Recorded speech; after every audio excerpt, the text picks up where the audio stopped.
부산 돌려차기 사건 새 국면이라고 선정을 해봤습니다. 부산 진구 서면에서 귀가하던 여성을 무차별 폭행해서 의식을 잃게 한 이른바 부산 돌려차기 사건 이야기인데요.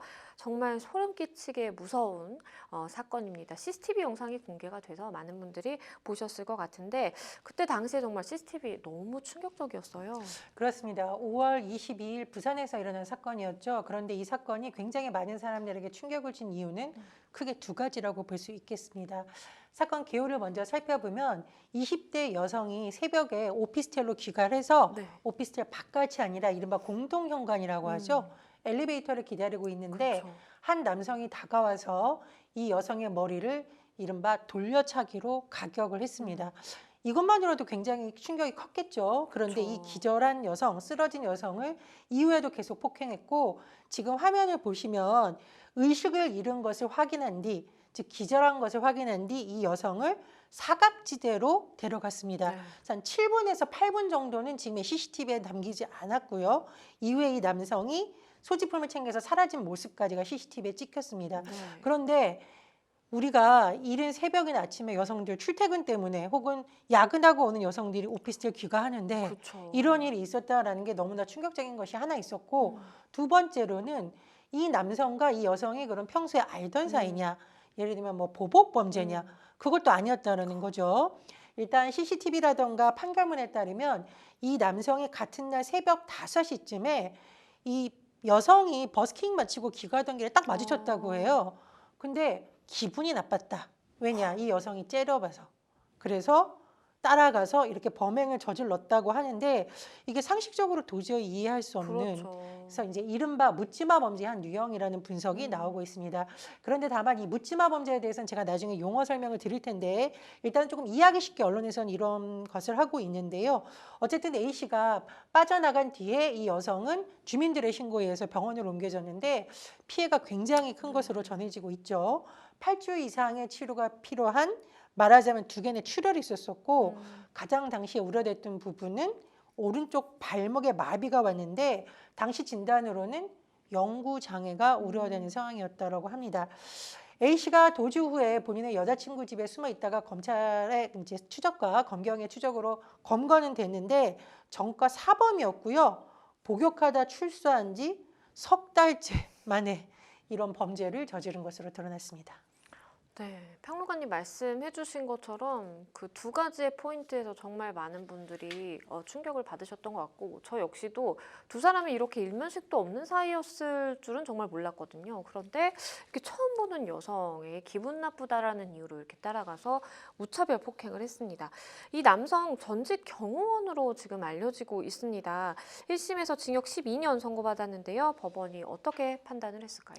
일단 이 남성 1심에 적용된 혐의는 살인 미수 혐의였고요. 네. 법원에서 징역 12년을 선고하고 20년간 전자발찌를 부착할 것을 명령을 했습니다. 말씀드렸듯이 이 사람이 이제 전직 경호원 출신인 것으로 알려져 있고 전과 사범, 예전에도 강도 상해죄로 무려 6년을 복역했었고 공동주거 침입죄로 또다시 2년 복역 네. 또 나왔는데 범죄를 저지른 것으로 드러나고 있는데요. 네. 근데 이 남성이 재판부에 뭐라고 했냐? 나는 피해자가 죽을 수도 있어 오히려 무섭다 살해할 의도가 없었다 이렇게 항변을 했다라는 겁니다. 하지만 재판부는 받아들이지 않았고요. 재판부의 판단을 좀 들어보면 특별한 이유 없이 일반인을 선택한 이런 범죄에 대해서 엄중한 처벌이 불가피하다. 하지만 피고의 범행은 미수에 거쳤다 등등을 감안하여서 징역 12년이 선고됐습니다. 그런데 검찰은 징역 20년을 구형한 바 있거든요. 그래서 법원에서는 아마 살인 미수라는 점을 감안한 것으로 보입니다만 징역 12년 이게 과연 적절한 형벌인가? 그러게요. 피해자와 또 피해자의 사연에 들은 많은 국민들이 또 분노하고 있는 사건이기도 합니다.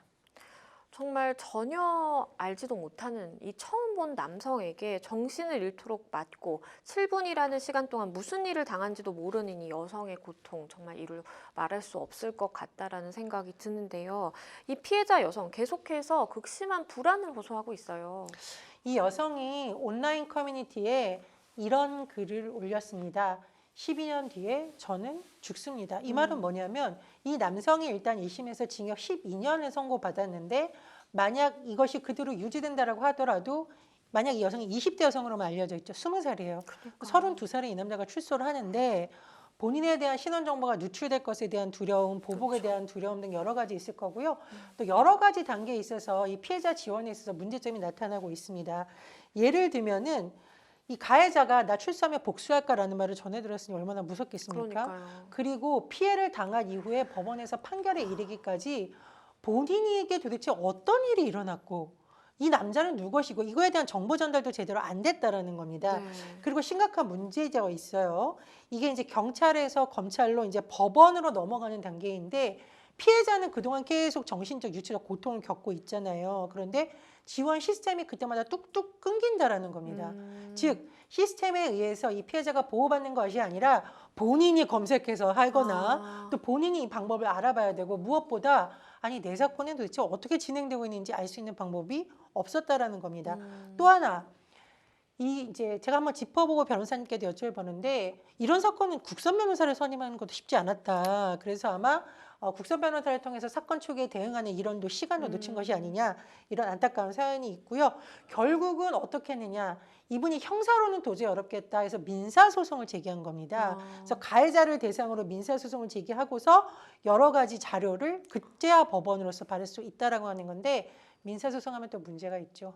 민사소송을 제기한 사람의 개인정보가 그렇죠. 소송을 당한 당사자에게 전달될 이런 사실 여러 가지 법적 허점이 드러나는데요. 제가 좀 말씀드리고 싶은 것은 이런 일이 한두 번 아닙니다.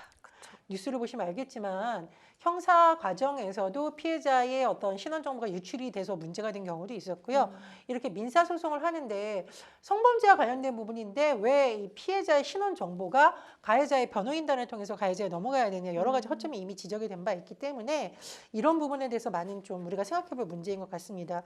무엇보다 피해자가 지금 너무 고통스러운 상황인데 이런 묻지마 범죄의 피해는 사실 누구나 대상이 될 수 있는 그렇죠. 거잖아요. 그러니까 이것이 우리가 이 여성에게만 일어난 사건이다. 아, 운이 없다. 절대 이렇게 볼 건 아니고 누구나 이런 범죄에 노출될 수 있기 때문에 이번 사건 과정에서 드러난 피해자 지원책 문제, 또 소송에서의 개인정보 유출 문제, 또 저는 무엇보다도 성범죄에 대해서 법원이 조금 더 좀 무겁게 처벌해달라는 여론이 높기 때문에 법원에서도 그런 점을 살펴봐 주셨으면 합니다.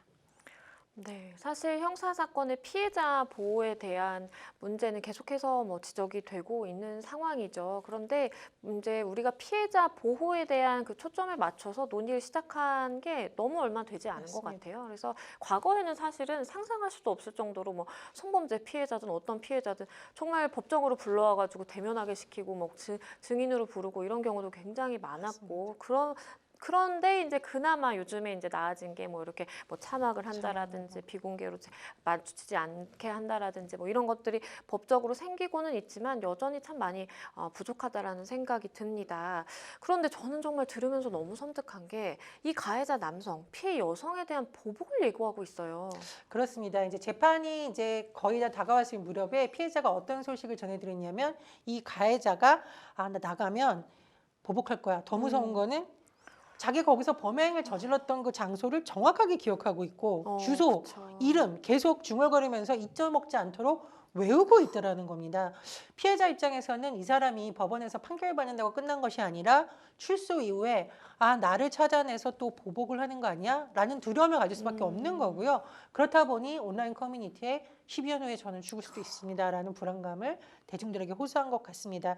그리고 주변인들의 증언을 통해 보니 이 피해자에게 계속 나가면 피해자 찾아가서 뭐 어떻게 하겠다 이런 말을 재소자들에게 주변인들에게 했다 이런 주변인들의 증언이 나오고 있기 때문에 이 피해자 신원보호가 굉장히 지금 중요한 문제이고요. 무엇보다 이런 문제가 해결되지 않으면 심지어 범죄 피해자가 되고도 신고를 못하는 경우도 있죠.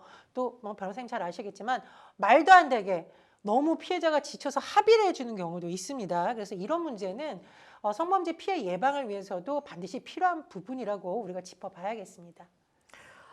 피해 여성이 이 가해자 남성에 대한 엄벌 탄원서 모집에 나섰는데요. 하루에 1,000명이 넘는 이들이 이름을 올릴 정도로 굉장히 관심이 뜨겁습니다. 예, 부산 서면 돌려차기 살인미수 엄벌 탄원서라는 내용으로 온라인에 이걸 올렸는데 사실 이런 탄원서 올리는 것도 저는 이 피해자분이 굉장히 용기가 필요했다고 봅니다. 그렇죠. 우리 사회에서 여성이든 남성이든 뭐 유아든 성인이든 성범죄 피해를 내가 당한 것 같다 혹은 당했다 이런 범죄 피해를 당하는 것을 약간 꺼리는 분들도 많아요. 왜냐하면 피해자임에도 불구하고 그 사람에 대해서 뭔가 이상한 시선을 보내는 것이 있기 때문에 네. 굉장히 두려워할 수 있는데도 불구하고 이분이 좀 변호인과 논의를 해서 올린 것 같고요. 지난달 13일부터 모집을 시작을 했는데 하루 만에 1,000명가량이 탄원서 제출에 공감한다. 이런 탄원서에 함께하고 있고요. 제가 오늘도 검색을 해서 찾아봤는데 이게 뭐 각종 이제 커뮤니티 있잖아요. 네. 커뮤니티에도 이런 글을 막 공유하면서 음. 우리도 이제 탄원서 참여하자 이런 글이 많습니다. 그래서 탄원서 보면 사건이 어떻게 일어났고 그리고 1심에서 검찰이 20년 구형을 했는데 범인이 반성한다는 취지 또 살인 미수다 이렇게 봐서 12년 판결 났다. 그런데 이렇게 되면 안 된다. 그래서 이렇게 엄중한 처벌을 이 사람을 해줘서 더 이상의 범죄 피해가 일어나지 않게다라는 글인데 저는 정말 이 글을 읽으면서 너무 사실 좀 무서웠어요. 왜냐? 이게 이 여성 개인의 사연이 아니라 어쩌면 우리도 모르는 이런 사건들이 많이 일어나고 있고 네. 이 사건의 경우에는 피해자가 용기를 내서 세상에 드러냈기 때문에 알려진 그쵸. 부분도 있거든요. 왜냐하면 이제 성범죄 관련 취재 보도 준칙을 보면은 피해자를 보호하기 위해서 때로는 이거 이제 보도를 하지 못하는 경우도 있습니다.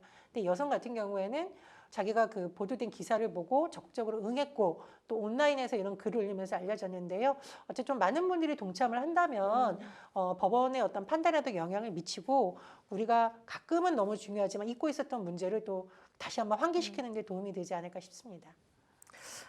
그런데 이 사건이 새 국면으로 접어들고 있는 상황입니다. 항소심 재판부가요, 범행 동기가 성범죄인지 아닌지를 밝힐 필요가 있다면서 이 DNA 재감정을 실시하기로 했네요.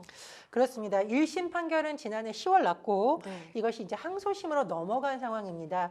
그런데 말씀드렸듯이 1심에서는 살인 미수 혐의로 기소가 됐었잖아요. 네. 그래서 징역 12년이 나왔는데 항소심에서 어떤 얘기가 나왔느냐?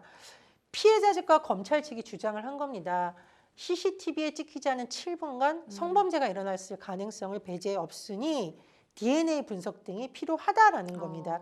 그럼 재판부 입장에서는 이 범행에 성범죄라는 또 다른 목적이 있을 수가 있다. 이걸 판단해야 된다라고 보고 네. 속옷을 비롯한 증거물에 대한 추가 DNA 감정을 해라. 그리고 추가 증인 채택을 결정을 했습니다. 즉 살인미수 범행의 동기는 추가로 심리할 필요가 있기 때문에 일단 성범죄 유무 관련 여부를 밝혀야 된다라고 재판부에서 말하면서 이 사건의 재판이 항소심에 이뤄서 또 다른 국면을 맞게 된 겁니다. 항소심이 지금 한창 진행 중이다라고 하는데요. 성범죄 가능성도 있다는 그 현장 출동한 경찰의 또 증언이 나왔다고 하네요. 그렇습니다. 이게 사실은 초동 수사에서 더 밝혀졌으면 하겠지만 그쵸. 좀 안타까운 사건인데 어쨌든 이 현장에 출동했던 경찰의 증언이 최근에 나온 것을 보면 성범죄 가능성을 배제할 수 없다라는 겁니다. 네. 어떤 상황이었느냐? 그 현장에 가봤더니 피해 여성의 바지의 지퍼가 절반 이상 내려간 상태였다. 그리고 상의도 반쯤 올라가 있었다.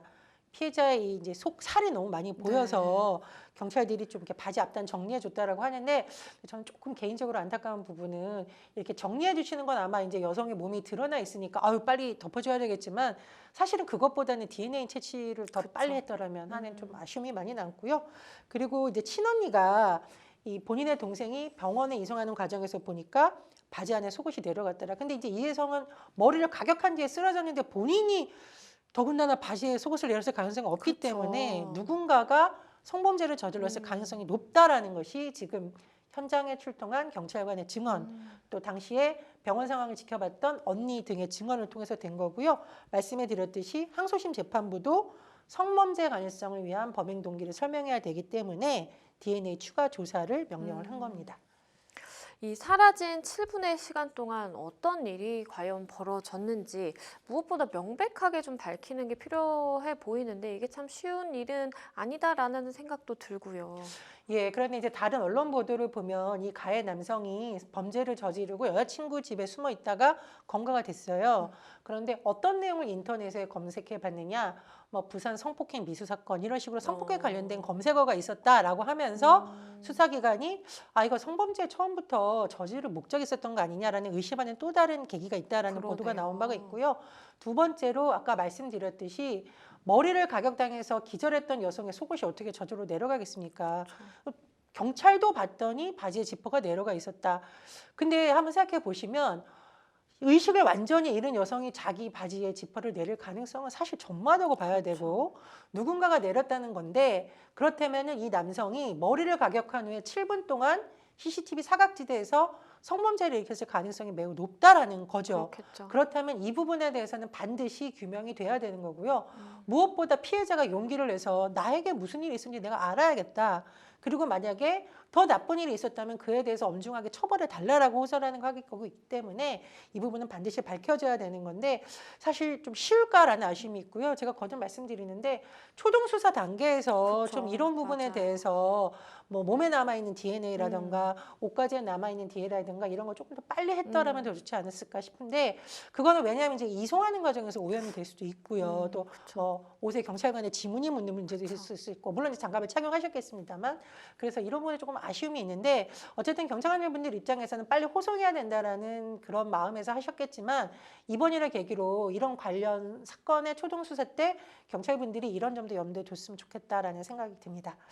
그리고 변호사님 지금 이제 검찰이나 피해자는 7분 동안의 시간, 뭐 언론 보도에 따른 8분이라고 나오긴 하는데 이 7분에서의 8분 시간 동안에 일어난 성범죄가 만약 밝혀진다 또는 하려고 하는 뭐 시도든 어쨌든 밝혀진다면 이 가해자 남성에게 1심 징역 12년보다 더 무거운 형량이 내려질 수 있는 건가요?